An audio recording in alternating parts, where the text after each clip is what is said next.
Geez, dude, you need to change your blinker fluid. That's not a thing. And your thoracic couplet is totally shot. Really?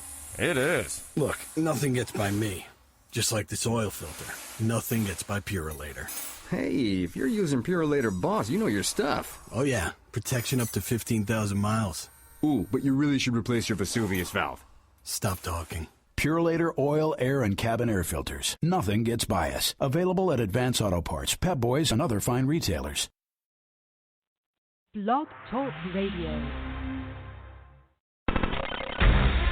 Live from Fort Bragg's backyard, this is the show that put the 110 Nation on the map. There is only one nation, the 110 Nation, and you're listening to the 110 Nation Sports Show, covering each and every sport across the board. There is no sport too large or too little. It's time to talk the talk. Here we go.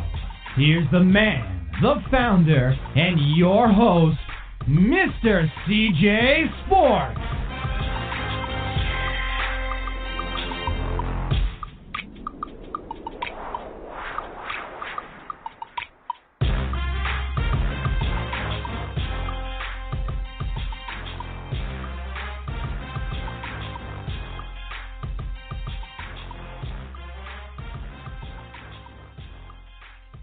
I want to welcome everybody to the 110 Nation Sports Show. I am your host, Mr. CJ Sports. You can follow me at CJ Sports 1. You can follow the 110 Nation at 110 Nation. Make sure you guys check us out on Facebook, my personal fan page, Mr. CJ Sports, the 110 Nation fan page, 110 Nation Sports. Also check out our site, www.110nationsports.com, for all the latest going on right here at the 110 Nation. I've got to make sure that I say thanks to Fit for Life. You guys check them out on Facebook, Fit for Life. Also, go to our site, www.the110nationsports.com. I got a pretty nice little banner right there on the right-hand side. All you got to do is just click it, find the nearest location to you, 24/7, 365. Get your gym on. Clean facility, great staff, all the equipment you need. It's Fit for Life. Make sure you guys check them out. Also got to thank Snafu Seasoning, the official sponsor of Racing with Big Sweat, Thursday night, 9 p.m. 100% all natural, no preservative meat rub. All you got to do is call into the show, be part of the show, call in, talk to the guest, the host. Big Sweat will hook you up with a bottle of Snafu Seasoning. I also got to thank I-95 Sports Network and Mile High Radio for rebroadcasting our shows. Without all these people, this would not be possible. Without you guys, this will all not be possible. Well, hell of a weekend. Good God Almighty. A lot of new faces checking out the 110 Nation Sports Radio Network. Got to thank every last one of y'all for checking us out and tuning in. Very, very thankful for that. Mike joining us. We got some NASCAR to talk about. Football, some of us did all right. Others not so all right. As Mike, Shannon, and myself, we all went 7-7 so far. Shorty went 5-9, which with that puts me up on top with a 44-33 record. It's a horrible record. I'm sorry. I'm first place and talking about how horrible my record is. Second place, Shorty, 43-34. Yes, she's one game behind me. Puts Mike at 40-37, just 3 games behind her. And Shannon's only participated in the last 2 weeks. He's at a 15-14 record.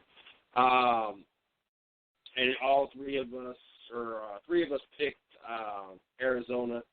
Those that Shorty, Mike, and myself, those that are competing for the overall season. So really wouldn't be no change. Regardless if Arizona wins or loses tonight, I will still be on top. But not a great week for us. As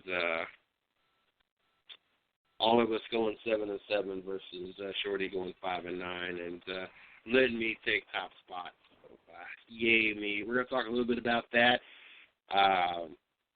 Ohio State Buckeyes overtime win over Wisconsin. Hallelujah! We're still undefeated. So we'll talk a little bit about the NCAA, and of course we got some NASCAR. Mike's had some pieces come out. He's going to talk a little bit about that Friday night show. Had a great show last Friday night. If you guys missed it, make sure that you guys don't miss any more Friday night shows. Also, all you got to do is go back and catch the archives. You can catch them on iTunes, Stitcher, Spreaker, right here on the Blog Talk Radio, over the site, www.theonethennationsports.com. I think it plays like the last 7 or 8 shows. There's many different ways. Satchel, they syndicate shows. If you missed it, the night shows, all you gotta do is go over to I-95 Sports Network. They play them the next day. There's a lot of ways to catch the shows, so make sure that you guys don't miss any more shows. But let's get Mike in the studio, see what we got going on this Friday and what's going on, what he's got going on over the site, and let's jump into the topics tonight. Mike, how you doing tonight? How you doing, CJ? Good show. Good show last Friday, as you said. I want to thank again Pastor Scott and the 2 guests we had are great. So go over and check out on the archive. The other place that you can find it is right on my page. I put up with the publicity I put up right on the page. You can go and click it, and it's right there. So we had a good show on Friday night and another one coming up. Hopefully, we have a lot of good things coming up from Connecticut, finally, because yesterday was the final Whalen Modified Tour event, and a lot of Long Island guys did well, and also C.J. Lehman, who has been on the show before, but who I want to have on again because specifically he did so well up in Pennsylvania. He went up to Evergreen and finished in 4th spot in the modified event, in the SK modified event, I guess you'd call it, with the Crate modified version of Riverhead. In Riverhead, they're Crate mods, in up there they're up in Pennsylvania and Connecticut, they're SK mods. But he finished 4th in the Visconti Motorsports modified, and then on Sunday, with the family car, won King of the Green, I guess they call it, something like they used to call it King of the Mountain when it was Mountain, but now that it's Evergreen, they call it King of the Green, I guess. But he won in the what I call the family car, what used to be a Charger car at Riverhead, and up there it's considered street stock or pro stock. So he won that event, and so I want to have him on, and I want to have now a choice of 3. I got feelers out to everybody who did well in the modified event over the weekend at Thompson. Timmy Salamito qualified on the pole and stayed out in front for a large majority of the race. Ended up finishing 4th. So he's one of the persons I put a feeler out to.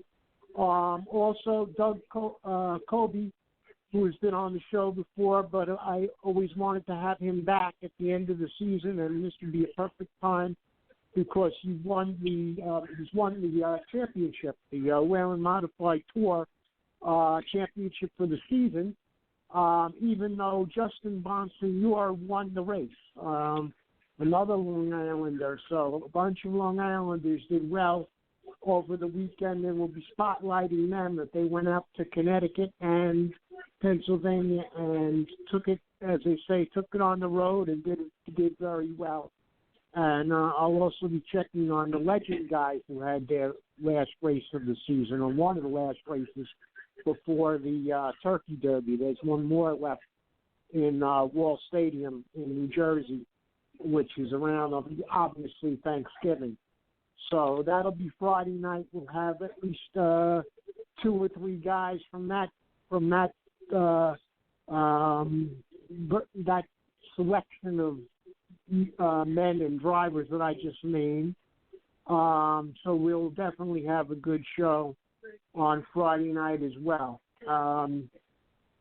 again, you can check me out at the blog site because this weekend I wrote a golf story about the golf tournament that went off in California this weekend, Napa, and they had their first event of the new season. I can't call it the 2017 season yet, but golf is funny that way. Before the calendar flips, they have about 2 or 3 tournaments before the actual calendar flips to 2017. That's one of the weird things about golf. The other thing that I find strange that I didn't bring up until it happened this weekend, as long as it's not a steady drizzle or a thunderstorm, CJ, they generally play golf in the rain, believe it or not, where the caddies have to hold umbrellas over the guys' heads as they're shooting. So not only the caddies have to do an extra job of carrying the bags and then holding the umbrellas. So that's very interesting to see. But it was an interesting tournament, and you and the fans can anybody can read it on the 110 Nation blog site. So go over and check that out. And as far as my social media, I put a lot of things up on the 110 Nation pages as well, articles about the Indians. They have a rather eccentric picture that they're turning to, I guess. I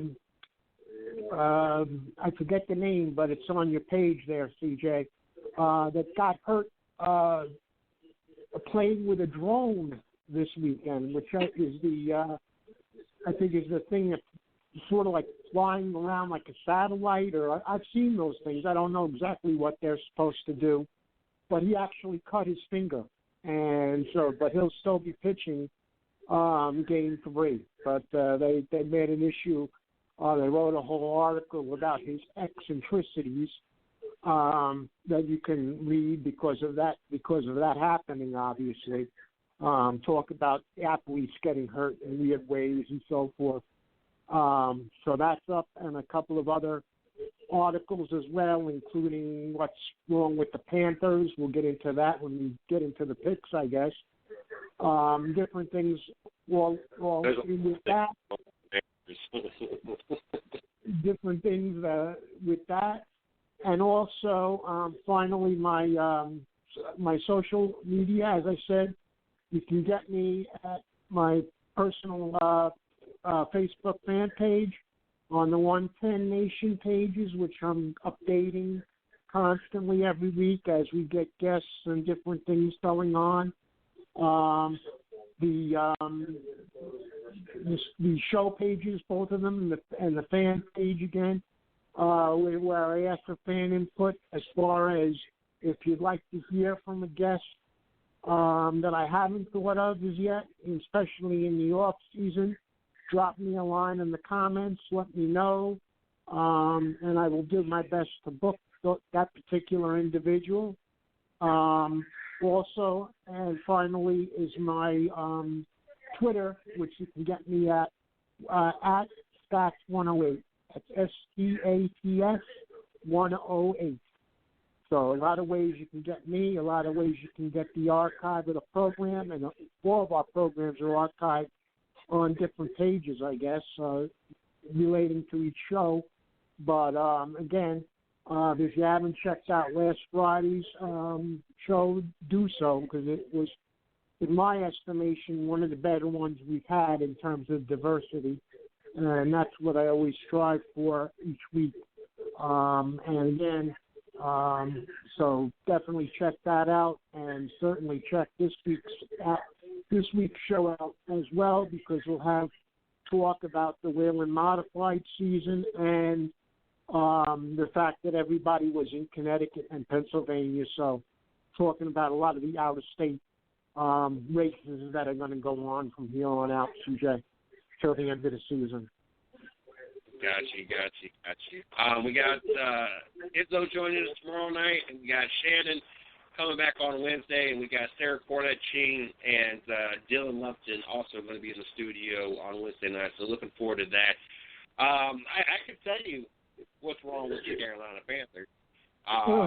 It's that schedule. Last year they had the easiest schedule that could ever have been assembled. They played like one team that was above 500 all year long. I think until the end of the season. And so when you have the easiest schedule that you could possibly have, you look like rock stars. When that schedule ain't so easy the next year, and the guys in your division actually come to play football, you don't look so pretty. That 16-0 versus you're already 1-5. That's a tall tale of two completely different schedules for this team. What did the article say was wrong with the Carolina Panthers? Did you get a chance to glance at it? He basically it was Peter King, who is, in my opinion, that's like Sports Illustrated, one of the better football writers around, in my view. And he was just taking bit by bit, each area of the team and critiquing them on basically a grade level.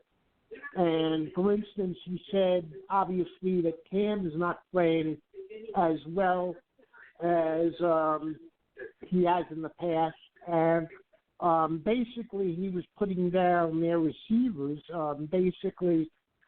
Benjamin. Benjamin is another guy. I remember he was so good in college, and for whatever reason, it hasn't translated to the pros. I know he's been hurt a lot, and things like that. But he said the receiving wasn't too good. The running back wasn't getting room to run because of the offensive line. And in the defense, basically you had guys like Luke Kepley, I want to say, or Healy, or whatever his name. Yes, whatever his name was there. That was so good for years and years. He's having a down year. So everybody, the people that are there, he was making the point. The front runners that are still there aren't playing as well as they have. They have people hurt. And there's just a whole lot wrong. And that's basically, you could see in the whole article, he breaks everything down and, says what's good and what's bad. And basically, the overall result or the overall grade is not good. And that's why he feels that the whole team is not performing, up to their championship level. Even though they haven't won a Super Bowl, they at least got there in the past, but weren't, maybe showing in the playoffs anyway.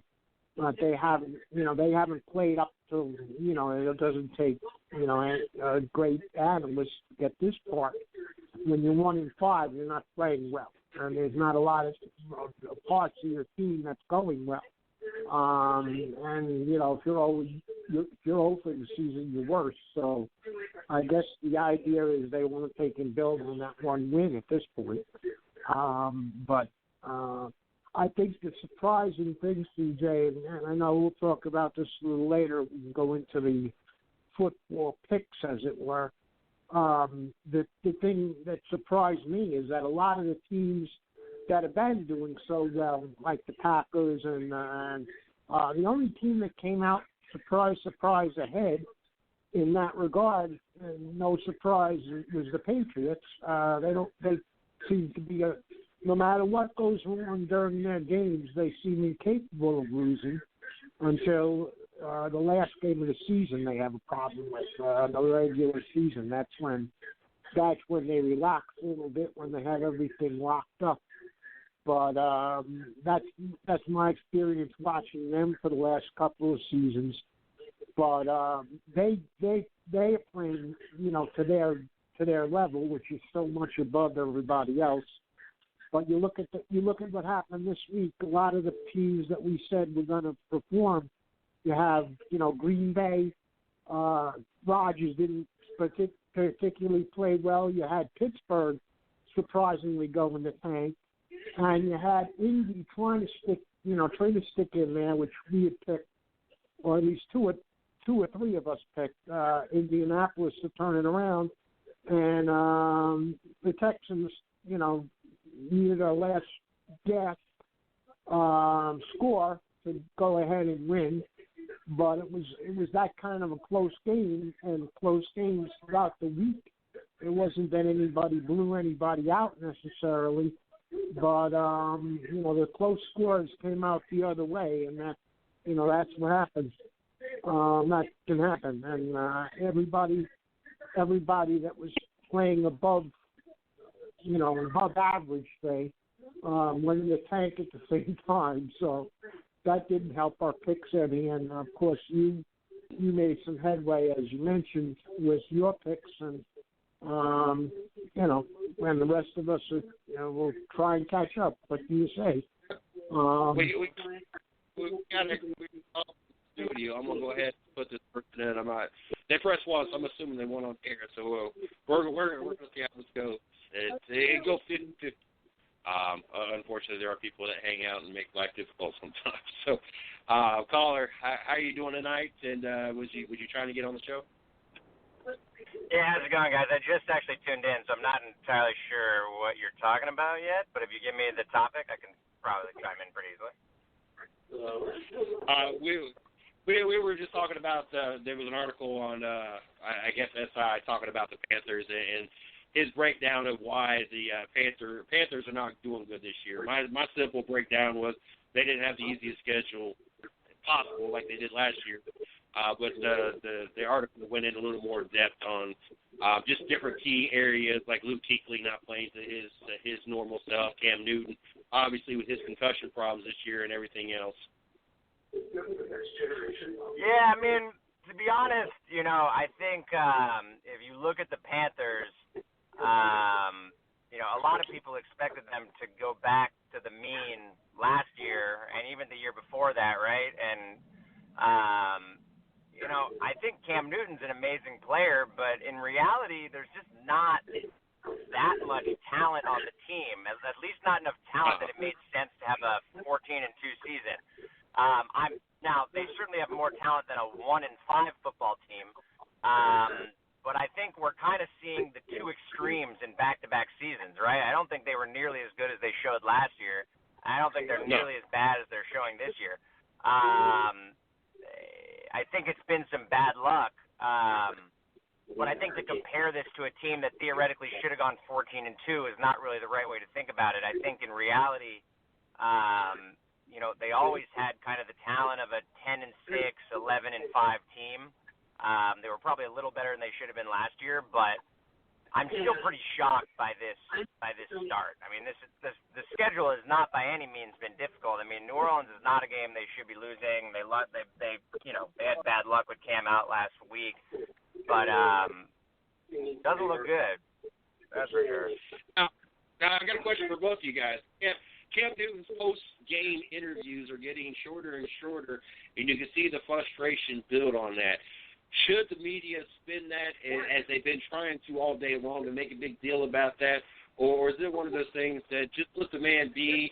It's a rough start to the season. You just came off a 16-0 run the season before. Now you're sitting 1-5. Of course he's going to be frustrated. Of course he is going to be angry. Of course he's going to be upset at how he's performed, how his receivers performed, how his offensive line, how the defense, because they're not performing the way they did last year. You're coming off a team that went 18-1 for the whole entire season. Should the media be trying to spin this and make it a bigger deal than what it is? Should fans be upset that he's not answering the questions, or should we just cut the man some slack? All the good things he does for the NFL and kind of the role model player he's been outside of his dressing attire, I don't know what's up with that. The man's done everything he's been asked of in the NFL and as a role model. Should the media quit harping on his post-game interviews at this point?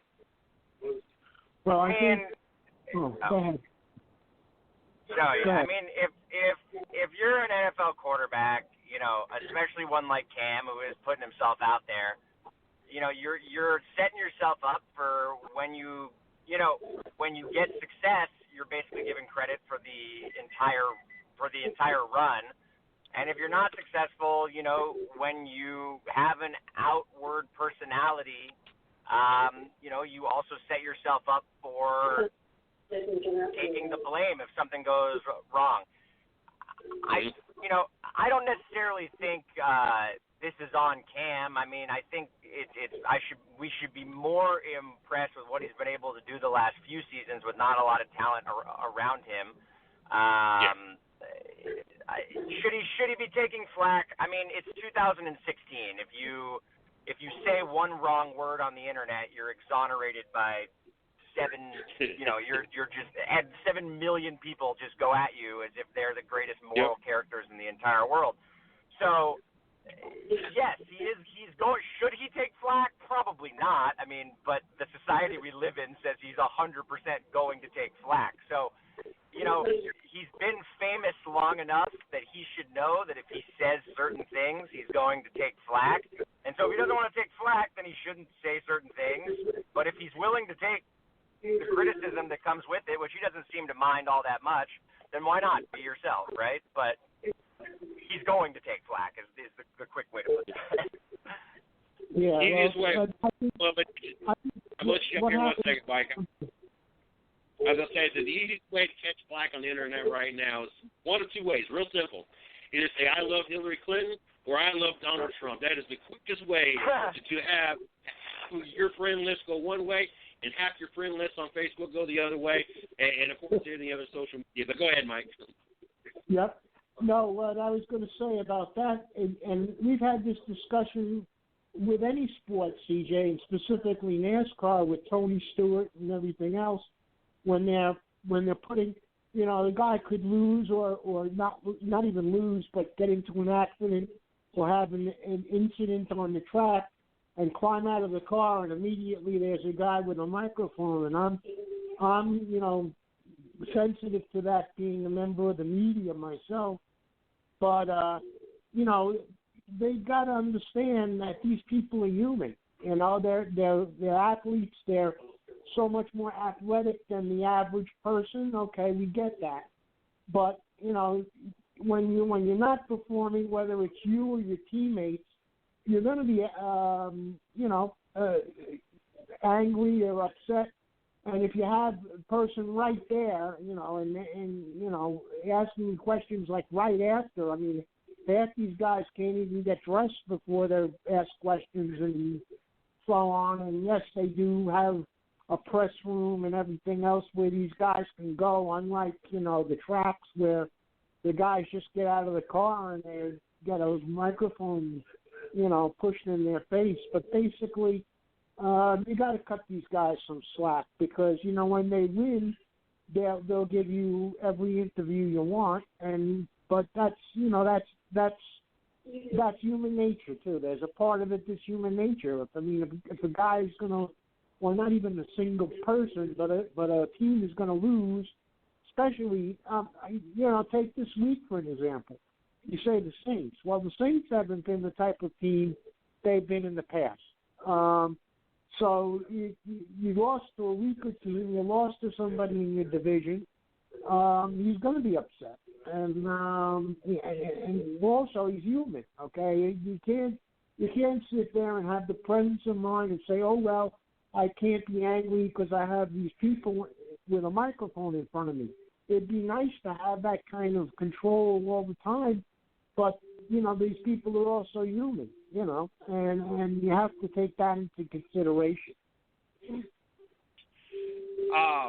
Caller, I want to thank you for calling in, and let them know who you are and where you're calling from.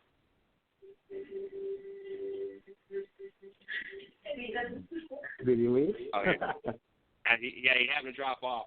I want to thank the caller for calling in. It's always cool. Yeah, I always dread taking in callers. Because we, in the 5 years, unfortunately, we've had experience in our past where people have called in and either they just called in to say a bunch of cuss words so they got hung up on, or they say something homophobic or racial or something. So it's always hit and miss. That's what's great about Thursday and Friday nights. I get a screen to call, so we will call in. I'm not part of the show, so I get to go into a little private chat and find out who the callers are. Unfortunately, being live on air, it cuts everybody out and only get the same option, so it's always hit and miss. But I want to thank the caller for calling in, and I saw the area code. I don't know which area code, but I'll be looking out for you to call back in anytime you want. It's always great to have those call in, and I want to thank all those new listeners. I tell you what, this weekend was one hell of a weekend when it came to listens. Just from our platform, well, not counting the other platforms that we're on, and of course I-95 Sports Network and Mile High Radio, just continuously growing week after week. And I got to thank all those that are new and those are returning, and those that are spreading the word for us. That's the quickest, easiest way. It's not that we're looking for the quickest way, but it's the easiest way to continue to grow. It's easy for us to buy ads, and it's easy for us to publish stuff on Facebook, but it lets those that are listening say, hey, why don't you check out, and kind of give, your opinion of the show to spread the word. It's more effective word of mouth anyway. The big, and I use this terminology when I described it on Rubbing His Race, and you guys can catch that Monday nights. Well, tonight you can catch it at 7 o'clock. It was on from 7 to 8. Starting next week, you'll have to catch it at 6 o'clock because we go to a 3-hour show next Monday night. We'll be kicking the show off at 7 o'clock. Going from 7 to 10. But on Rubbing His Race, and I use the terminology, the elephant in the room. NASCAR finally addressed after this weekend, after watching Kyle Busch dominate and win the Xfinity Series race, as those guys are in their chase and making it hard for those that need the win to be able to get those wins into advance.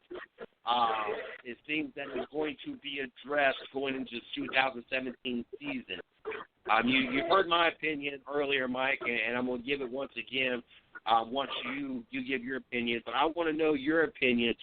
Should one, and I don't know if we've ever discussed this ourselves, but one, do you feel that Xfinity Series should be racing the Sprint Cup Series guys should be running in the Xfinity Series, period? And then, if so, what do they need to do to fix the chase, or are you fine with the way the chase was, or the way the chase is, and there should be no changes? I think I understand the situation is different in racing a little bit. I thought about this, and I've been thinking about this as often as we've brought it up, and you brought it up on your shows, and Steve's talking about it on his show at times, and in the threads as well. Basically, racing is different than any other sport in terms of playoff format because they don't sit drivers when they are eliminated. Even those drivers that are eliminated from the chase still get to race. I mean, if just as an example, we're going to talk about this a little later, Chase Elliott. I happen to be of the opinion that, like Steve said, he's going to be the one now in danger with Harvick winning and definitely locking himself in to move on to in the next round. But I think just the format is different. Whereas you don't have an elimination as far as like a basketball team, when the Cavaliers beat somebody, they go home. They're not on any other court for the rest of the playoffs. If Chase Elliott gets eliminated, he's still allowed to race. It'd be nice to say there's got to be a certain rule where you've got to move over, and just sportsmanship. You have to move out of, the leader's lane, and when it's early in the race, at times you see that, but I don't know really how you police it. And if you get down to, say, the last 4 at Homestead, what are you going to do? Race 4 cars? I mean, that's somewhat impractical. I mean, if you go down and you say, I'm going to take part or I'm going to be a fan and go to Homestead, I don't think that unless you're a fan of those 4 drivers, whoever they happen to be, you're not going to really enjoy yourself watching 4 cars race. So that creates a little bit of a different picture, but I don't know what the answer is in terms of them policing all these other cars, and I don't know what the answer is. I mean, it's a good, your idea has merit, but I don't know how they would police it, other than to say, like Steve said, you can't tell a race car driver you can't race. Unless you do something and break a rule, obviously, and they fit you for a race, that's a different story. But to have to be healthy, say, or able to drive, and then not be able to start your car, I don't think that's practical from a racing standpoint. And again, I don't know what the answer is, but at the same time, it's a double-edged sword because you don't want them to interfere, but they have to be out there, and that's the difficulty. How do you police, these situations where, if like Kyle Busch. Now, Kyle Busch is always out ahead, so maybe that's a bad example. But if he laps the field, say, and has to go through the top twice and ends up, taking out an Xfinity driver, then there's always going to be a problem in the Xfinity race, So I don't know what the answer is. I think it's just, you take your chance, unfortunately. And racing is different in that regard.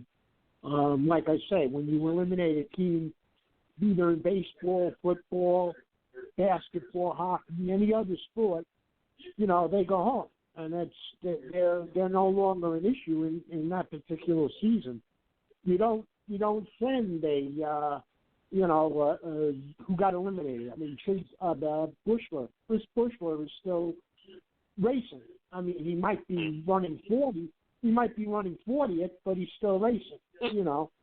Nobody's telling him you can't race. So I don't know. I don't know what the answer is. For the Sprint Cup. Does NASCAR say, okay, if you're eliminated in the playoffs, you have 4 weeks off or whatever round you go out in, that's your season?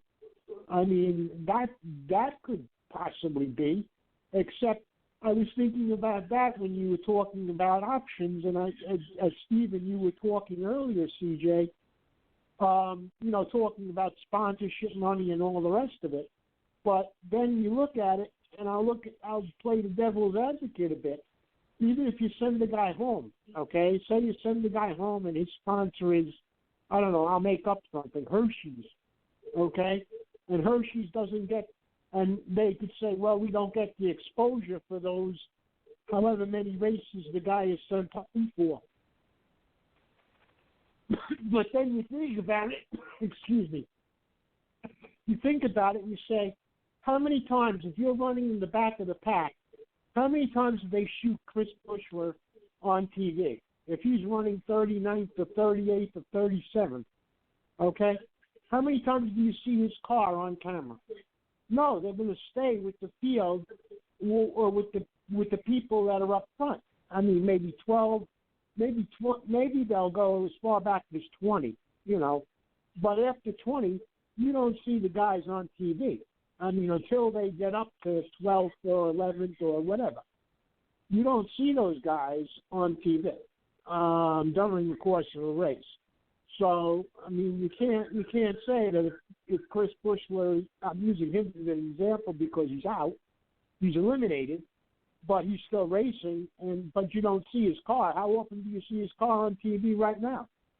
You know, unless it's in the pits.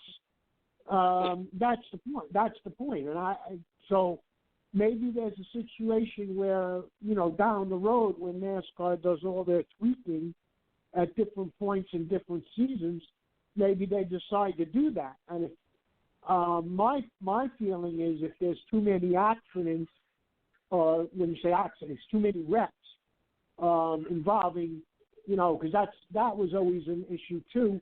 Okay, they could be, you know, Sprint Cup drivers, but if they're Sprint Cup drivers out of the chase and they cause a wreck or they take out too many chase drivers, that was always a concern. Well, if that happens too often and becomes too much of an issue, does down the road NASCAR say, okay, if you're no longer in the chase, we send you home? I mean, that's an option, I suppose. But how many, you know, then you get the problem of if you know, you get down to the end of the race and there are 4 qualifiers left or 4 people left, do you sit for a race that contains 4 cars? You know, so I don't know what the answer is, you know, and if there is, you know, one standard rule you can make in that regard, you know. My opinion on the matter is, during the regular season, I don't care. It is what it is. I understand why the Sprint Cup guys are out there. I understand that it puts butts in the seats. I understand that it helps bring sponsorship. I understand that some of these team owners, that's the only way they can get sponsorship for the guys coming up through the ranks is they got to have name drivers from the Sprint Cup Series, still so many rides. I understand the whole process, and okay, that's fine. For the first place, once you hit the chase, I'm sorry, but it needs to be eliminated, and it needs to be strictly the chase guys. Like you mentioned in earlier, that this is different than any other sport, that you don't have non-playoff contenders competing in the playoffs. You don't have those teams that get eliminated in the playoffs continue competing in the playoffs. But NASCAR, you have that. So why do you throw one more wrench into the Xfinity Series and the Camping World Truck Series that you don't throw in the Sprint Cup Series? In other words, you don't have the Xfinity Series guys coming up and taking spots and winning races and making it hard for the Sprint Cup guys. So when you have the series of up-and-coming drivers, why would you do that to them? Why would you make it harder for them to win a championship when they're the up-and-coming class and is going to be eventually in the Sprint Cup Series? Plus, you have drivers that are getting to be into must-win situations, and some of them it's no fault of their own. They got hit by somebody else, mechanical problems, stuff that just happens. Well, now you're making it that much harder for them to be able to win a race, to lock themselves into the next round, to continue their run at a championship, to continue fulfilling their sponsorship obligations and needs and everything else, TV time and everything else. That's all you're doing. We spend most of the race watching Kyle Busch in the Xfinity Series race versus watching those that are in the chase and those that should be continuing for wins. Like I said, I don't have a problem in the rest of the season. The other 26 races, you allowing it to happen. It is what it is. It helps. It helps not only with sponsorship, not only with putting butts in the seat, but also gives the Xfinity Series guys a taste of what it actually is to compete against Sprint Cup Series guys. I am fine with that. But once you hit it, and Larry Mack threw out there, well, how about the top 30 guys? Well, I'm sorry, that don't work for me either, because all you're going to have is teams like Joe Gibbs Racing and Penske or whatever.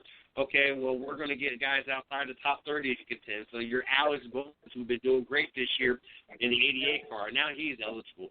You got other guys that are just outside the top 30. Clint Boyer, now he would be eligible. You got drivers outside the top 30. I think Clint Boyer's on the top 30, and I'm mistaken if not, but it's horrible season he's had. I think he's outside the top 30.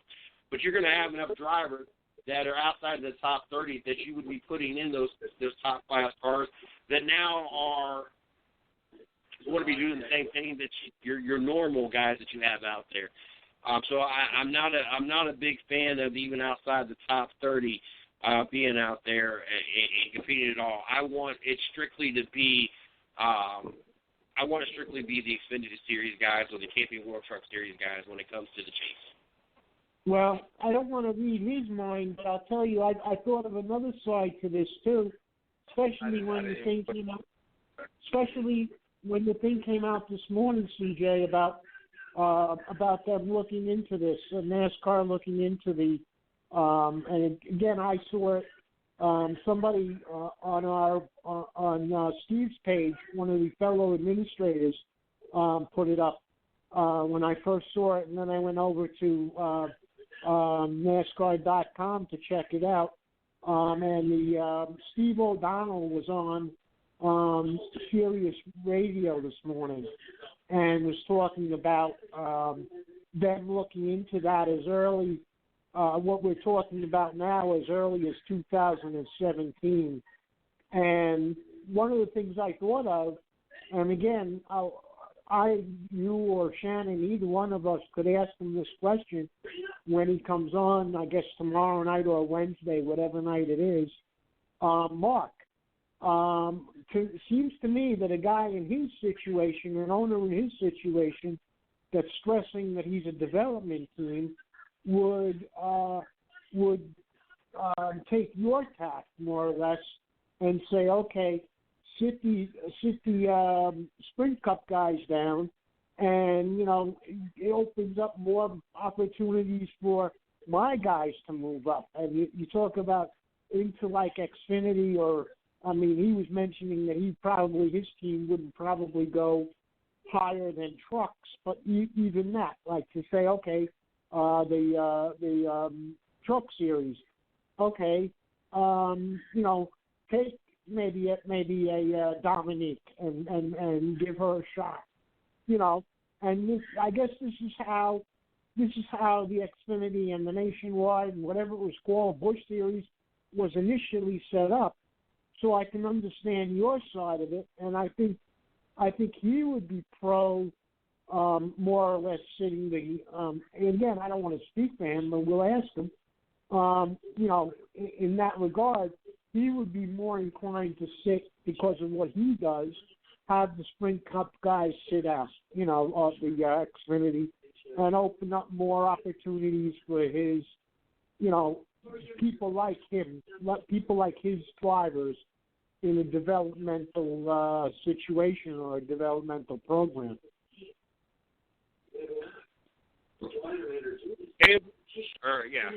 Interesting race.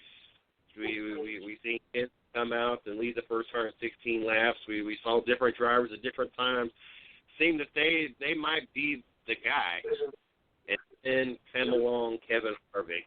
And like I described in Rubbing His Racing, Kevin Harvick to me is like Bill Belichick. There's two people in this world that I cannot bet against. Well, three people. I guess I could throw Floyd Mayweather in there. He's still undefeated at this point. There's only like three people that I would never bet against, and Kevin Harvick's one of those people that I could never bet against. It seems that no matter what he's got to overcome, however he's got to make it into the next round, he's not been eliminated out of a round, whatever, since 2014, whatever it is. It seems like that number 4 team finds a way to overcome and find himself getting into the next round. I asked Steve this, I'm going to ask you the same question. 10 laps left, and we've seen Martin Truex dominate in 4 races, and we've seen him have a very consistent, and we've seen Kevin Harvick, what it's like to have his back against the wall. I don't think he has as many wins this year, and he's not been quite as consistent, but we know how he is with his back against the wall. 10 laps left at Homestead. Restart. You got both of them on the front row. Who do you take? I gotta like Harvick. For the same reasons that you and I was laughing with it because I said this on Wednesday night show, we had, Shannon and myself and you with the different, scenarios of who's going to be eliminated or who do you think is going to be on the trouble. And I said, watch, Harvick is going to have to lock down a place for himself before Talladega. I called that. You called Jimmy the week before, and I called Martin the week before that. So I guess what it proves is we're better at picking NASCAR than we are at football, CJ, I guess. But, no, but I honestly believe that, and I have to agree with Steve, unfortunately. Chase is one of my favorites because he's on my fantasy league team, and he's also, as I said, a friend of mine an acquaintance of mine works for Hendrick and works on his crew. And and he worked on Gordon's crew. He works on the 24 car. He's a fabricator originally from Long Island. So that's another. I have a rooting interest in that particular team. And I don't. I see him having a problem. I see maybe Logano. I'm kind of surprised at Matt. I see Matt. If the bottom's going to fall out for anybody, and I heard you say, you and Steve say who's going to fall out of, like, they're in contention now with a chance to fall out, only because of his lack of consistency. Now, the past race, this past week, it looked like a lot of the race. It looked like he was going to win, Kenseth, and he fell out, at the end of the race there, thanks to Kevin Harvick. But I possibly, the two guys I can see falling from grace, as it were, would be him and Logano. I think the interesting thing is the only thing that could stop a lot of these guys, okay, and you look at, the issues that Harvick has had with the pit crew, and I know that they must have been scared out of their minds to make a mistake on Sunday, and they didn't do it. In his case, but look what happened to Martin Truex. I mean, the guy was, like you mentioned so many times this year, when he dominates like by half a lap. And look what happened to him. And it all came down to, I think it was a leaky gas can that he ended up during the race. I remember a number of times them saying that, like, he was 10 gallons short.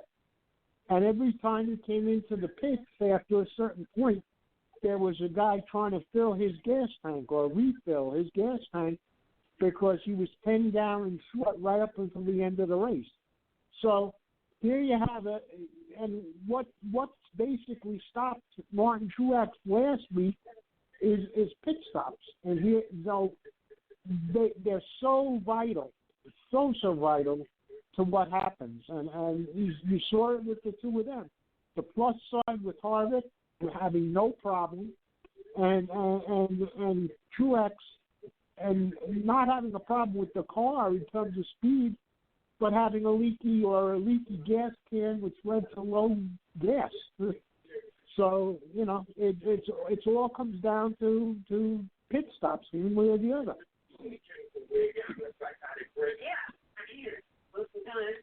Oh, goodness. Couple updates real quick in the NFL and Major League Baseball here. We got the Cleveland Indians and the Toronto Blue Jays both tied up at 1 as Cleveland leads the series 2-0. They are on top of the third. And Arizona and the Jets are in the first still with about 3 minutes left. Arizona is up 7-0, as we'll keep you updated on that game as well.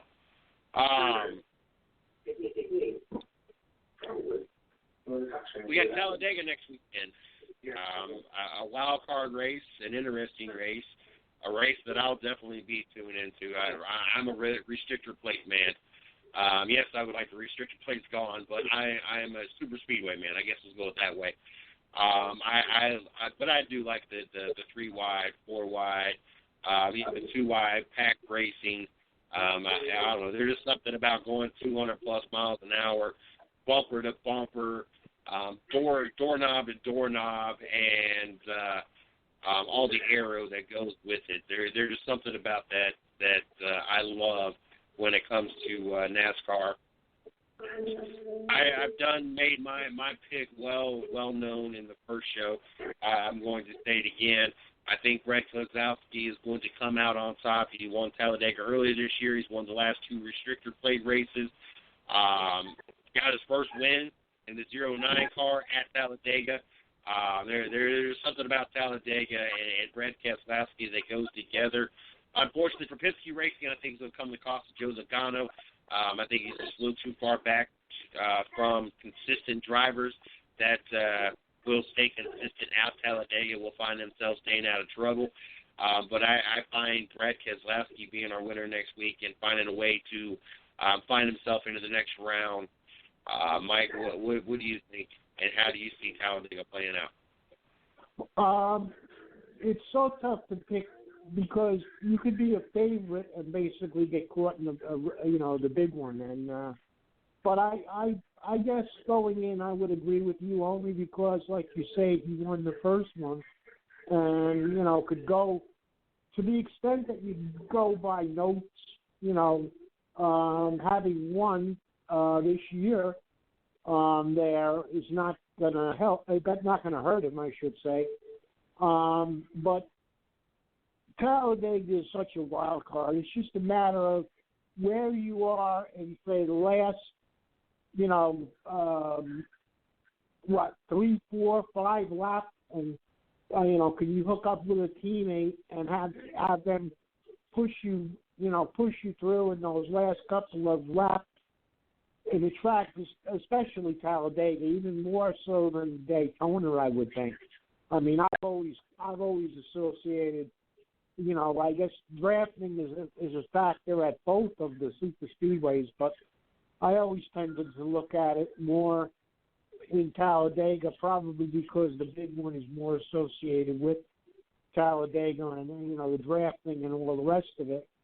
But I suppose going in of all the chase eligible, I don't think there's really anybody ineligible for the chase. Somebody might jump up and surprise you. And again, that would be based on what position you hold. Within the last couple of laps, if something went wrong, like 75% of the field ended up in a wreck and everybody's in a junkyard and in the garage, and there's maybe 5 cars left or something, and as weird as that sounds, it could happen. But I going in, I would say, the fact that, like you say, that Brad won the last one or the run this year so far is not going to help. Not going to hurt him. And to the extent that you go by notes and what you did, in the prior race, in the last race there, I could see them, using that to some degree, definitely. But even that is so, you can't. The thing about Talladega is you can't treat it like, say any other race, like Dover. Okay, the winner at Dover goes, okay, this is what we did at Dover last time, and half the time it's going to fall the same way. You really can't say that about Talladega because so much can happen, during the course of that race. The situation could be. You could go in there one week or, in the fall or whatever it is in the spring, and in the fall it's going to be totally different based on, what transpires in the race. So that's what makes it so much of a wild card that, in terms of so many different things can happen to so many different people.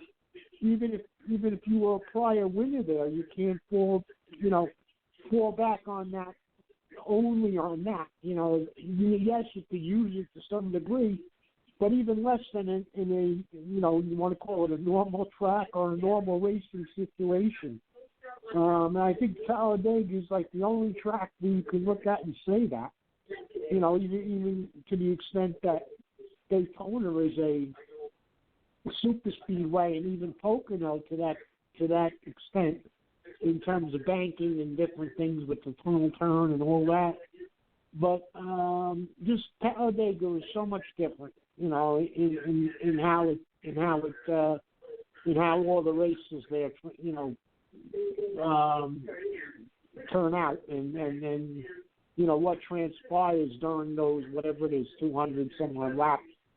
It's just so much of a different situation from race to race, and I would assume if they raced there week to week, it'd be the same thing. You know, you can't. Anybody that comes out of Talladega and says I have a consistent record there, you know, I've yet to see one driver come out of there and say, you know, I've been consistently good. You know, because even if you win there a couple of times, you know, so much can change from race to race. I want to throw this fact out there because we were talking about the Carolina Panthers, and this is just too entertaining for me not to throw this fact out there. The 2016 Panthers are the first team to start a season 1-5 after a Super Bowl appearance since the 2004 Carolina Panthers. Well, there you go. And you know, really, how much? You know, I was thinking about this, and not that I follow Carolina per se, but even in New York, I can remember, you know, their roster hasn't really turned over all that much. I mean, you don't see a great amount of turnover with them. I mean, Cam's been their quarterback for as long as I can, you know, as long as he's been out of Auburn, how many years that is. You know, then you have the guys on defense that are always the same guys. Yeah, and they you know, they draft a college kid now and then, but you very rarely, you know, that's not a team that changes their personnel a whole heck of a lot, it seems. You know, they seem to have the same running back for, you know, James Stewart for years there, and then he went to, I guess, Jacksonville it was, or Canes from Jacksonville, but he was their main running back for so long, and you know, now the receivers, now the only thing with them is like you know, Peter King pointed out in the article I posted, you know, especially Benjamin. I don't know what his problem is. He was so good in college, and now he's, you know, either concussion prone or whatever, the different injuries with him, knees and different things. He's been on IR more than he's been on the field, and that's the problem with him. And basically, they have nobody other than the quarterback who's consistently there. You know, and then the years that they put it together are the years they make the playoffs. But you know, like the caller was saying before too, they have given years where they're consistent, and then they're not as good as they were on certain years, and you know, they're like in between, but you can't. They're one of the teams that is very tough to gauge. I mean, you look at the New England Patriots and you say, okay, they're going to win under any circumstances. The other side of the coin, unfortunately for you, is the Cleveland Browns. They're going to lose under any circumstances. And then you have all the teams in the middle. And, you know, and the teams that are, you know, on certain rungs of a ladder. Like, you know, Green Bay, even though they lost last week, you know they're going to be good, you know, on a consistent basis as long as, you know, Aaron Rodgers is there, and their defense with Clay Matthews and company. And then you have the steady drop-off from there. You know, you have the teams that are on certain levels, and basically you can count on them year to year. But so many of the teams fluctuate, and Carolina seems to go from bad to, have a bad year and then a good year and then a bad year, back and forth. And that's what I mean. They're very tough to gauge with the same personnel, it seems. That's what's so strange. They don't change their personnel. They're good players, but they end up playing badly on a given season, and they put themselves in a hole. I don't know whether it's, and you've talked about this too, CJ. Is it mental? I mean, because it's the same players. Do they mentally, when they have a good year, say, okay, now I could put it on, the next year they end up saying, okay, I could put it on autopilot or whatever, and they end up, messing themselves up. And possibly that's what it is, because if you look at it, other than a signing here and there, they very rarely change their personnel. What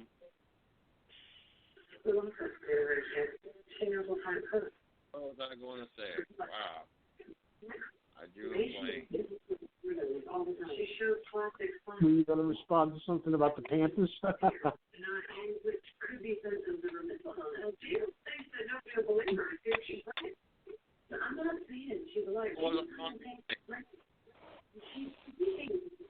Delusional, and we don't know how much she's on.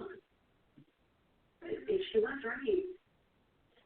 I think that's what we talk about consistent teams that are overly consistent. Go ahead. To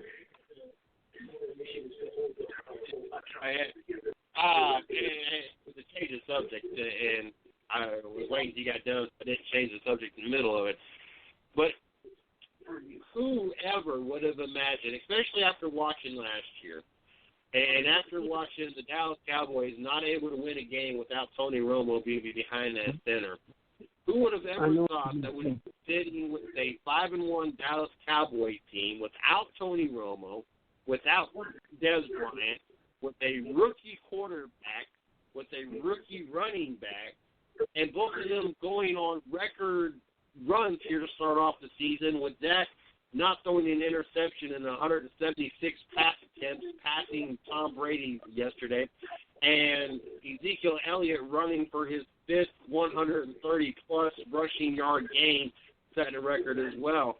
Whoever would have imagined a 5-1 Dallas Cowboys team that did not include Tony Romo or Dez Bryant? Yeah, well, all I could think of when I thought of two things. I thought of you because of Elliott being from Ohio State. I thought of how many teams, or how many colleges didn't go after Dak Prescott and ended up in Mississippi State, and basically he was of these 4 years, I can honestly say, not that I follow college football all that closely, but I remember him being in all the sports media and everything for basically his senior year. It was basically his last year when he was leading them to bowls. And then, and then the third thing I was thinking about is Wednesday night, Shannon's going to be a very happy man because he said he's a Dallas Cowboy fan. But yeah, I think even more so than Elliott. I mean, obviously people knew about Elliott because he went to Ohio State, and he was one of those people that obviously performed and got drafted high. But you look at Dak Prescott, he's the surprise to me. I mean, again, not that he wasn't good in college, but how many times have you said there are quarterbacks around that are excellent in college? And you can look at, Manziel being one case off the top of my head, that are excellent in college and then don't cut it really in the pros. And you look at Prescott, and he's just the opposite. He's good in college, and look what he's done, stepping into Dallas, of all places. I mean, this is not a low-run team. Okay, maybe they haven't been in the Super Bowl in a while, but when you think about the Dallas Cowboys, you don't think of a a middle of the pack team. You think of America's team and all this, and to have him step in basically from day one in practice and perform this way, congratulations to Jerry Jones, and don't mess it up. That's all I can say.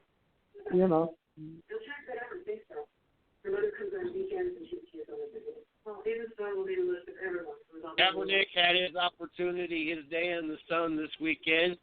I think we all saw what we already knew, that he just sucks. Didn't perform no better than Blaine Gabbert, Mr. Controversy himself. Do the 49ers entertain another star for Kaepernick, or was the point proven and we can go back to as normal as the NFL season is going to get? I unfortunately brought this one on himself. I mean, I understand the point you made, and this is America and you can do what you want to do. But unfortunately for him, he brought this on himself. And, in terms of people are going to now end up talking about his off-field behavior more than his on-field. And the problem with that is, again, who's going to take him? I mean, if you don't, usually if your problem, let's put it this way, if you make news, I won't say problem, if you make news in a bad way, okay, off the field, your on-field talent can save you. And the point you just made now, and which has been made in the past, was if he can't beat out someone like, we're not talking about Joe Montana here. If he can't beat out Blake, Gebhardt or whatever his name is, Gabbert. Gabbert. Obviously, if your play is not on that level to make someone want to give you a chance because of your on-field performance, then you're kind of sunk. You're forced to make, write your own ticket with your agent or however they do that. I see him if it gets to a point where San Francisco releases him, I can see him going and knocking on doors and basically having to prove himself, not so much even as a player, but as a person, and both. And that's the tough thing, when you have to prove that you've improved both ways, that you won't be a problem, say in the locker room, and also play on the field. And he's got to prove himself both ways, and that to me is going to be his difficulty. Couple updates in tonight's game is the Cleveland Indians and the Toronto Blue Jays in the American League playoffs. There in the top of the fourth, Cleveland is up 2-1, and also Monday Night Football, Arizona is still up, but it's now 7-3, not 7-0, as the Jets have put 3 points on the board. So I want to give those updates. College football. Let's talk about that for a minute. As we talk about some of these scores, I don't think there was a lot of shock. And, of course, we got the rankings that come out, and Alabama gets all but one first-place vote. Kind of interesting. Louisville, Duke, 24-14. Louisville was victorious. I said this possibly could be an upset game, and I said that it was going to be a close game. That's the Clemson-North Carolina game, as it did go in overtime. Clemson holds on to be victorious 24-17. Florida State, highly overrated in my opinion. Pulled a squeaker past Wake Forest, a lot closer than it should be for a team that has been looked so highly upon. It was a 17-6 win. Nebraska holds on to their undefeated ways, moving up their ranks to 8th place with a 27-22 win over Indiana. Alabama extends their win streak and their lead on everybody else with that 49-10 win over Tennessee, who took a big hit, going from a 9th rank to about an 18th rank. Ohio State did hurt their number 2 seed there with a 30-23 overtime win. I tell you what, I wish I would have caught more of that game. It was one of those things that I was just slammed more out, and I kept being in and out. I think one point in time when I was awake, it was 16-6. Wisconsin was up, then I woke up and it was 23-23. Then the next thing I know, Ohio State wins. Wisconsin didn't take too bad of a tumble, going from 8 to 10. A couple other notable games. Arkansas wins 34-30 over Ole Miss, making them 17th ranked, dropping the Ole Miss down to 23rd. Florida, commanding win, taking their rankings up to 15th with a 40-14 win over Missouri. Baylor, an impressive win over Kansas, 49-7. Utah slipped one past Oregon State, 19-14.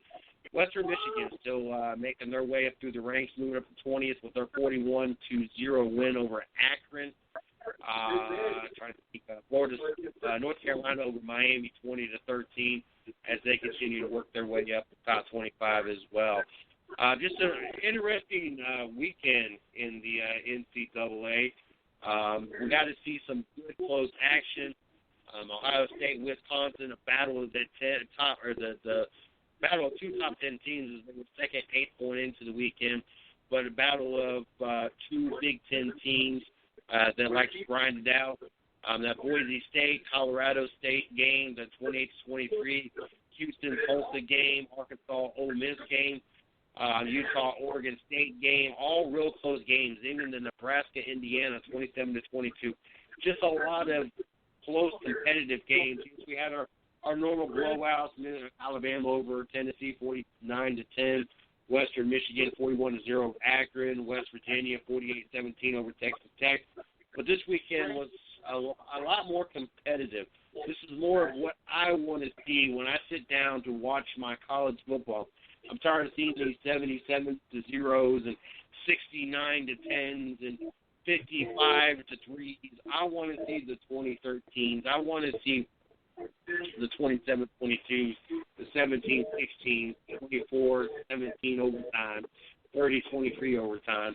So I was much more pleased with what I saw out of college football this weekend than I had in recent weekends. I think, CJ, what happens is you see a lot of those 77, okay, with the exception of the Michigan game a few weeks back where I posted the article about the free steak dinners or whatever they did, discount steak dinners. With that exception, with Michigan beating Rutgers 78-0, I think you see a lot more of those type of scores when the season just starts and they play out of conference. And it's not even conference, it's like the Big Ten playing like a Division III school almost, in the beginning of the year. I think once they get into the league season or like the Big Ten season, you don't see a lot of that. And I know I was thinking of you, for example, this weekend because all during the race, Miss Lee was giving Ohio State updates on Facebook. And I'm looking at some of the scores, and she's like, Wisconsin is still leading. I don't like what's happening to Ohio State. And I'm like, oh, my God. And then Ohio State pulls it out at the end. And I was thinking of you because I'm seeing all these scores, Miss Lee going, oh, no, Wisconsin's leading, because obviously, I guess being from Ohio, she's a State fan as well, but or seemingly anyway. And but it was interesting, and then a lot of the games came down to the last minute too. And another thing I found interesting is coaches now are starting to be fired. Last week it was Les Miles in LSU. This week I just saw something before the show. I'll post it when I get off. At the end of the show, the Purdue coach was fired in the Big Ten. So You know, I don't know if that's, you know, due to performance or something else. I have to take a closer look at that article and open it up and see what with that.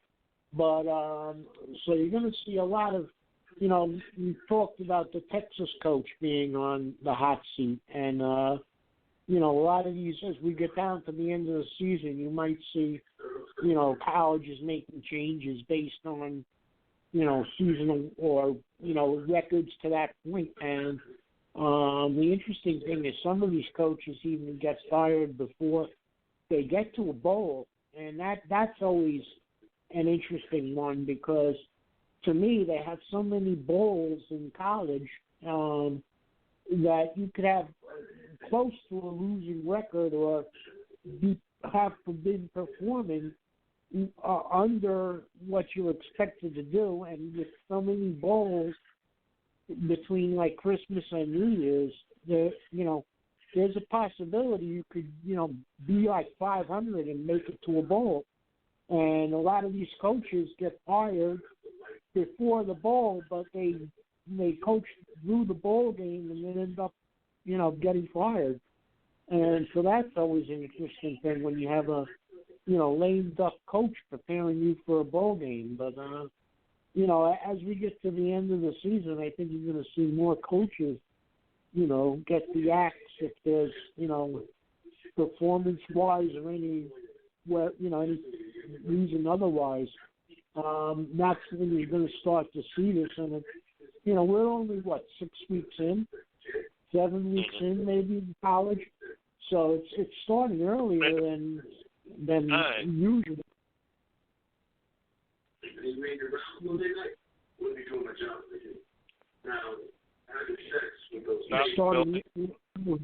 I'm sorry. That's great. Even when it's breaking every institution, you're incapable of consent. I know the law. So if we find any DNA on those pants, you wouldn't be from got some interesting matchups coming up this weekend. LSU finds itself back inside the top 25 with a 4-2 record. They're going to go against number 23 Ole Miss. That should make for a great matchup to watch. Ohio State 6-0 goes against 4-2 unranked Penn State. Always a tough matchup when you got Big Ten playing Big Ten, regardless of the ranking, as Penn State, like I said, is 4-2. Auburn and Arkansas battle the SEC 4-2 and 5-2 Arkansas. Obviously, that's going to be proved to be a very interesting matchup. Memphis 5-1, Navy 4-1. Navy finds themselves inside the top 25 this year at 24. Alabama home against Texas A&M, 1 versus 6, undefeated. This should be a very interesting matchup to watch. Not going to get a lot of headlines this weekend, as you got 7-0 Western Michigan. They're just not going to get a lot of headlines, period, even though they're in the top 25 and 20th. Going against 5-2 Eastern Michigan, but that should be a fun, interesting matchup to watch. TCU Horned Frogs, 4-2, going against West Virginia, undefeated at 5-0. That should be a good one. Louisville and NC State, 5-1. Louisville gets 2 NC State. Yeah, 4-2. Why does it seem like they just played each other? Yeah. But what interested me when I saw that thing about West Virginia, too, doing well this year, a lot of teams from Virginia doing well, which are down in your neck of the woods, CJ. And you went to that game in Bristol that featured Virginia Tech. So a lot of teams, a lot of the colleges in Virginia doing well. Yeah. One of them carries one on her head. Yeah. And a lot of great matchups for college football this weekend. We should see another weekend of a bunch of close football games and interesting football games. Might even see a couple upsets this weekend. Don't be surprised. Yeah. Well, there's always 1 or 2 somewhere. If you're not playing Alabama, there's a good chance of an upset. Update on the football game. Arizona just scored again. Pending extra point, they will be going up 14-3. That's extra point is good. So 14-3. Tell you what, that was something, and I'll get ready to give the update on baseball. Cleveland is up 2-1 in the bottom, going into the top of the fifth. Tell you what, that's something that's become a little more common as of this last week, is extra points. I thought that was interesting. How many kickers that I've seen miss extra points this weekend? Yeah. And not only that, but field goals too, CJ. Think of here we go again, the Saints game. I mean, coming down to the last, and the guy kicks what was it, 40, 50-yard field goal to win it at the end, and that's the one. It's funny because you talk about with me being a Jet fan, Ryan Fitzpatrick throwing to the other team, which is well documented at this point. But that's the one thing they have going for them as a kicker, and unfortunately, they don't give more than 3 points for a good, for a field goal. But yeah, I mean that usually when it comes down to the end like that, it's the kicker that is the reason for the win or the loss. And so many of the games came down, the pro games came down to the last, like the Indy game, for example, coming down to the end, and most of the time it's due to the kicker, either winning or losing the game, and that's the weird thing about football is they don't put a lot of, except if you're on the special teams, of course. People overlook that sometimes, and a lot of the close games, that's how it comes down. I mean, a lot of times, you have a few where the quarterback will throw and the defense will intercept it and run it back. But, that happens at the end of games too, or the end games. But so much of it is, okay, he has a chance to make it or not, and then that's what dictates the wins and the loss, win or the loss, even if your other units play well. And I noticed it with the Saints game. I don't know how many others came down to just a kick last week or this week, but it happens.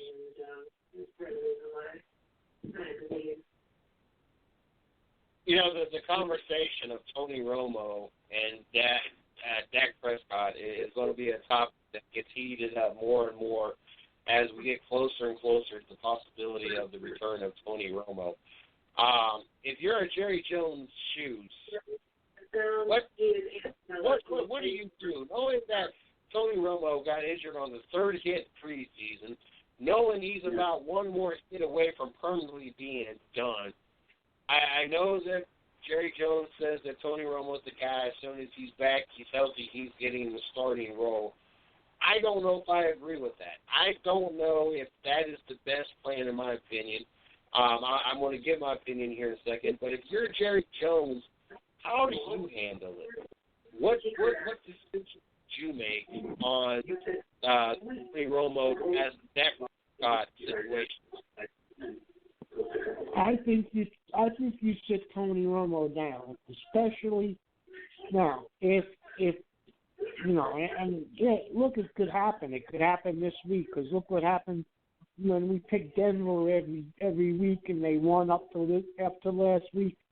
So here and there, Dallas could lose a game too. But especially with how Prescott is performing, I think he takes Tony Romo and sits him down and says, look, this is the situation. How can we possibly sit this kid down right now? Especially if the kid keeps winning and if the team keeps winning under his leadership, how could they possibly sit him down? Now, under normal circumstances, I would say I don't think there's ever been a situation where a guy has lost his job to an injury. I mean, usually if you're coming back from an injury, you come back and you play.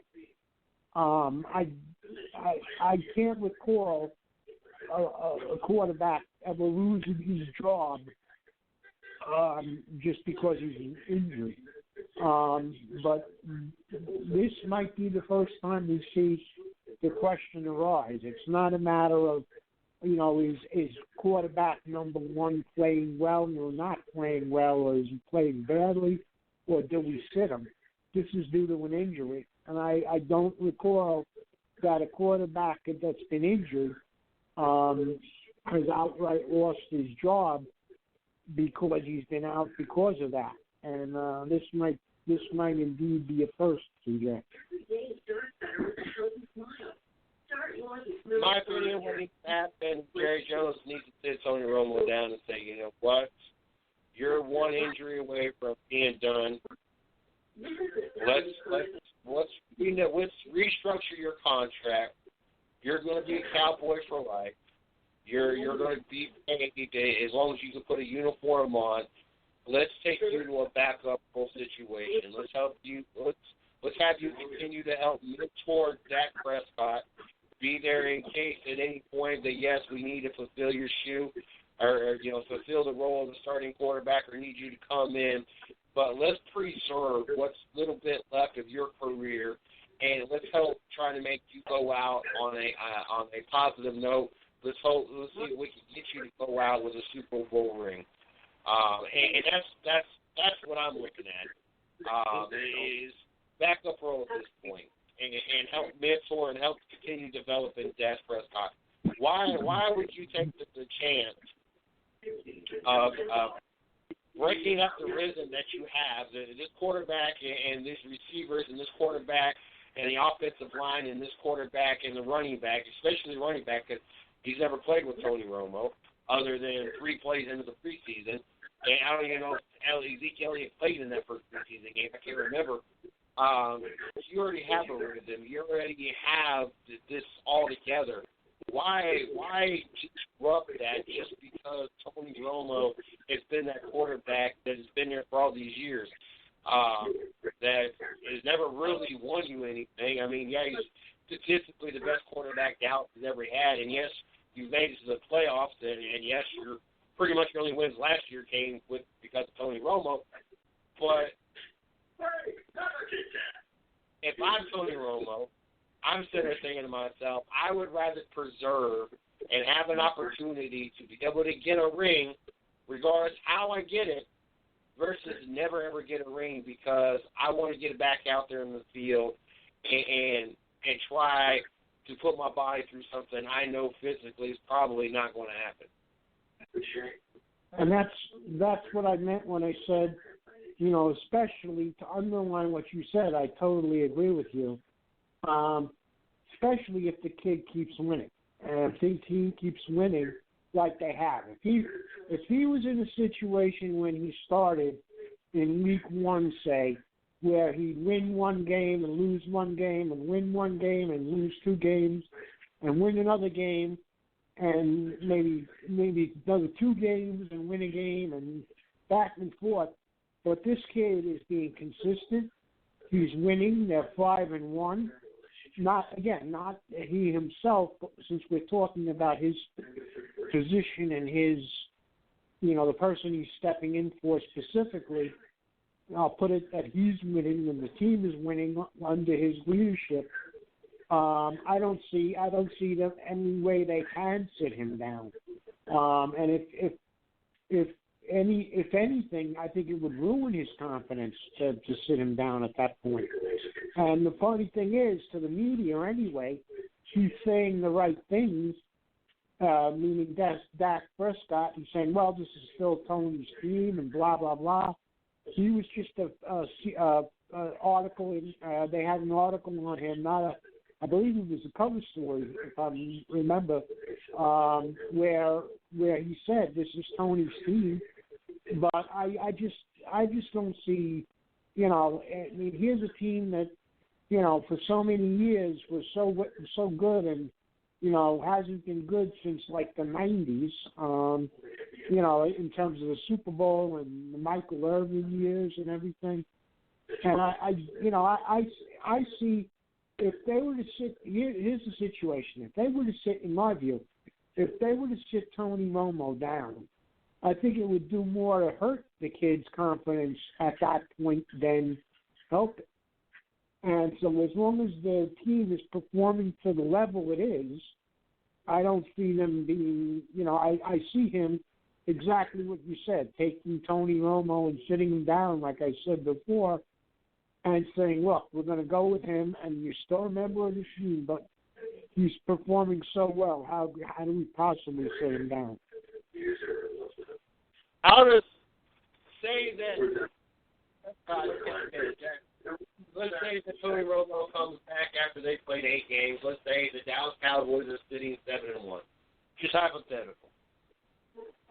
And Tony Romo comes back. Now Prescott knows going into this that when Tony Romo comes back, so he's already, regardless how he performs, he already knew that this was there's a gig until Tony Romo gets back. With that being said, though, Steelers are going to be hurt. You're now confident in what you can offer the Dallas Cowboys. You are now confident by the records you're setting that you have a lot to offer the NFL. You also have proven to all those naysayers that didn't draft you before the Dallas Cowboys drafted you. Now there's a lot of now you can puff your chest out a little bit because of what you managed to do in the first 8 games of your NFL professional career. Now Tony Romo comes back no longer hurt, and you're finding yourself sitting on the bench regardless of how much you puffed your chest out, so you're going to have hurt feelings. What could the Cowboys have done? Is there anything that could have been done to keep Prescott's feelings from being hurt? Because they're going to be hurt at this point. Well, the only thing I could say to that is if he sits Tony Romo down and say, look, you broke your back how many different times? And, if he puts it more or less on a medical basis, not to say the doctors didn't have input or whatever, but say to him, it's not the same, I guess, as like Dale Earnhardt, or, but say to him, take an extra couple of weeks and, rest it up, watch on the sideline, mentor the kid, whatever, and put it that you're also a vital part of the team, but help this kid out, maybe, and that's up to, Jerry Jones to do in terms of how he characterizes it. I mean, you've got to be careful. Again, I understand what you're saying about hurt feelings, but if you state it a certain way, I again, based on performance, I don't see how they can sit the kid down if he goes, like you say, 7-1. How do you? The reason the reason you sit anybody in any sport is if you're not performing, okay? You're a starter, say, or and you got to call that Prescott at this point a starter because he started the whole season. So how there's no way to me that you can sit this guy down if he is doing and you say. If they're 5-1 now and 7-1 when he comes back, so obviously he hasn't lost any games since that one loss. I don't see how you sit a guy down. Now, again, the reason you sit is a guy down in sports, period, is the lack of performance. And this kid has done the exact opposite. So I don't know how, theoretically, I don't see how you can sit him down. And as far as Tony Romo having his feelings hurt, I'm sure if you sit down with him and you say, look, I mean, how, can you explain to me how I'm supposed to sit the kid down? I doubt very seriously if Tony Romo is honest with himself, he can honestly look at the situation and say, this kid is performing. We can't sit him down right now. Yeah, be there if he, be there if he runs into a slump. Be there if he needs help. Be there if he needs some input, some advice. But, I don't see that they could sit him down, sit Dak Prescott down right now. Even in, say, 2 weeks' time when Romo comes back or whenever he comes back. I don't know. It's going to be an interesting decision, and it's going to be interesting.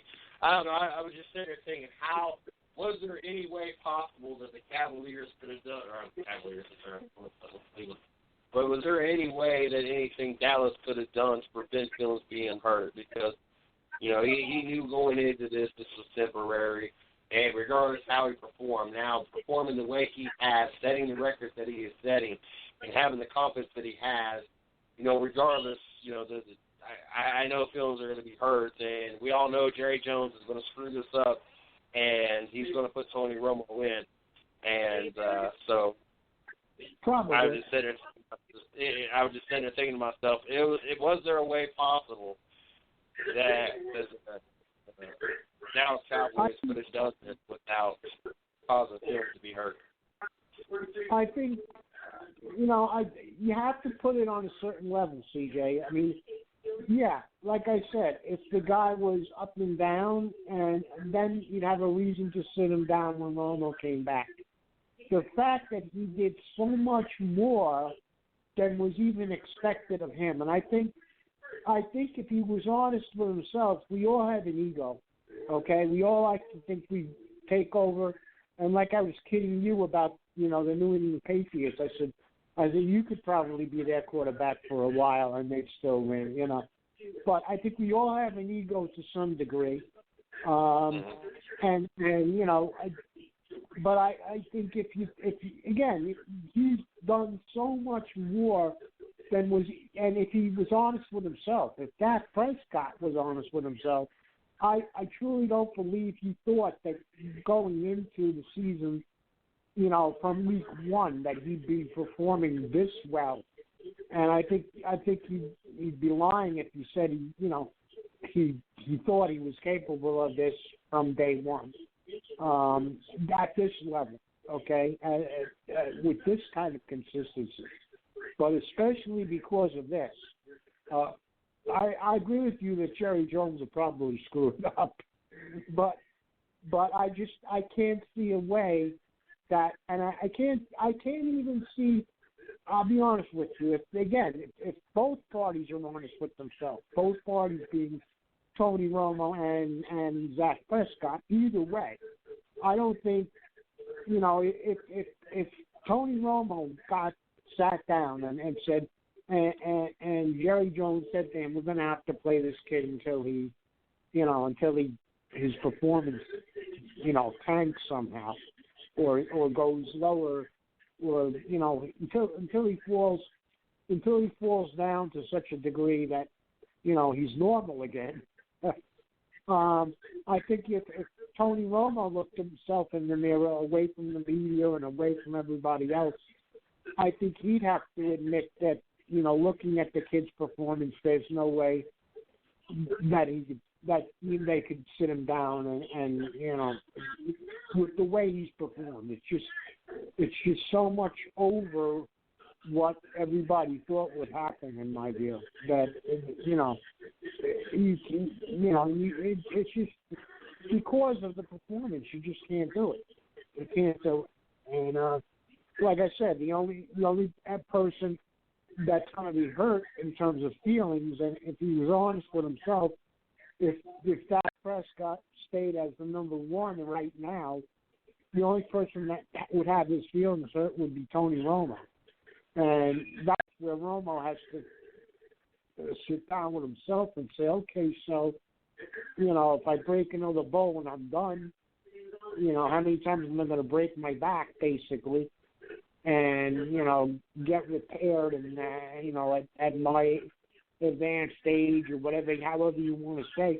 But to be honest with himself, I don't see, if he's honest with himself, I don't see how he could legitimately say the kid's got to sit when I come back.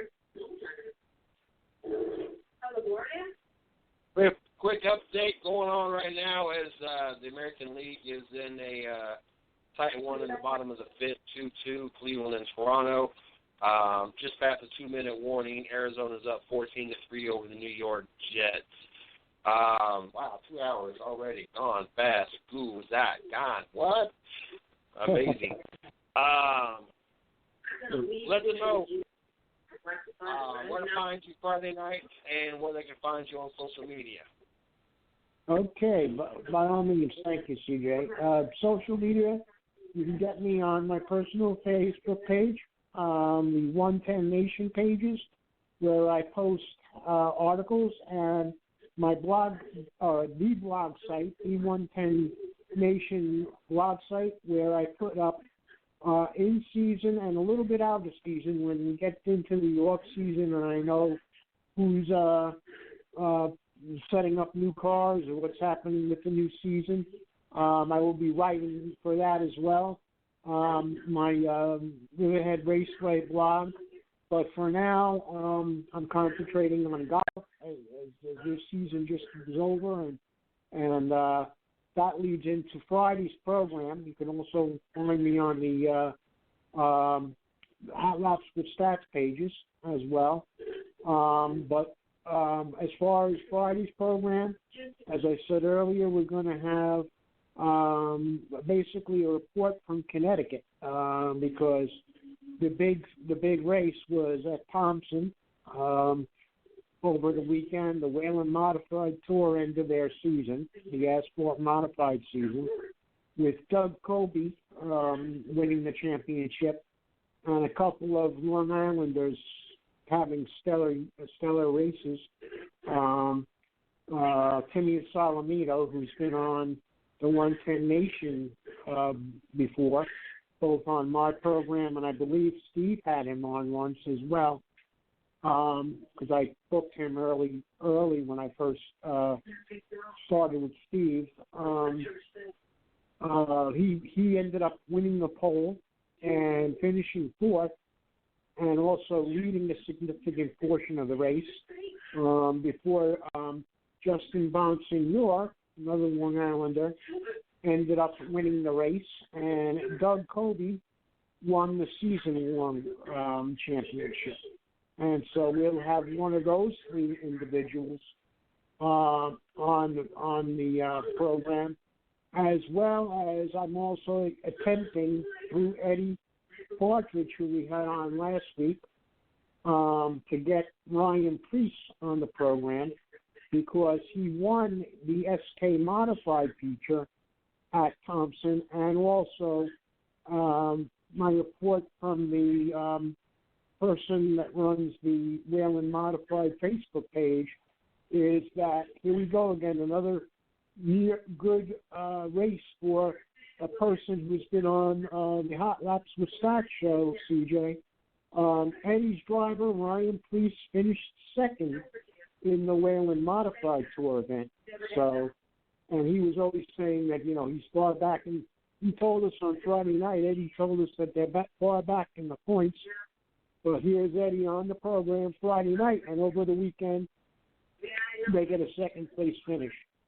So congratulations to that team as well, the number 6 Whelen Modified team. We'll have any number of guys on. Hopefully I've sent out invitations and feelers for Friday night to those individuals and a few other support staff as well to take up that second hour. Like I like to diversify the conversations on the 2-hour program and have drivers versus competitors versus the other staff members that go into running your local short tracks. So that's Friday night's program, hopefully entertaining and informative again, CJ. I want to thank everybody for tuning in to the 110 Nation Sports Show right here on the 110 Nation Sports Radio Network. I got to make sure that I thank Fit for Life, Snap Food Seasoning, I Know 5 Sports Network, and Mile High Radio once again for making all this possible. Don't forget you can catch the 110 Nation Sports Radio, the 110 Nation Sports Show tomorrow night, 8 p.m. We got Izzo joining us at 9:30 to get us caught up on the NHL. Wednesday, we got Shannon joining us in the studio, hanging out the entire show, and we got Cornette Sheen and Dylan Lumpson joining us Wednesday night. Don't forget, next Monday night, the 24th, we will be going to a power show. We will be kicking this off at 7 o'clock every night versus 8 o'clock, so make sure you guys tune in for that. Also, you guys can check us out on Facebook, 110 Nation Sports. You can check us out on Twitter at 110 Nation. And also check out our site, www.the110nationsports.com. Just here at the 110 Nation. I want to thank all those that tuned in tonight. Make sure you come back, hang out with us tomorrow. I think that's everything I got to throw out there. Tomorrow night, be back here. Till then. Thanks for listening to the 110 Nation Sports Show with Mr. CJ Sports. You are a part of the 110 Nation, so be sure to visit the110nation.com for everything related to the show. You can follow CJ on Twitter at 110 Nation and on Facebook at 110 Nation Sports. Until next time.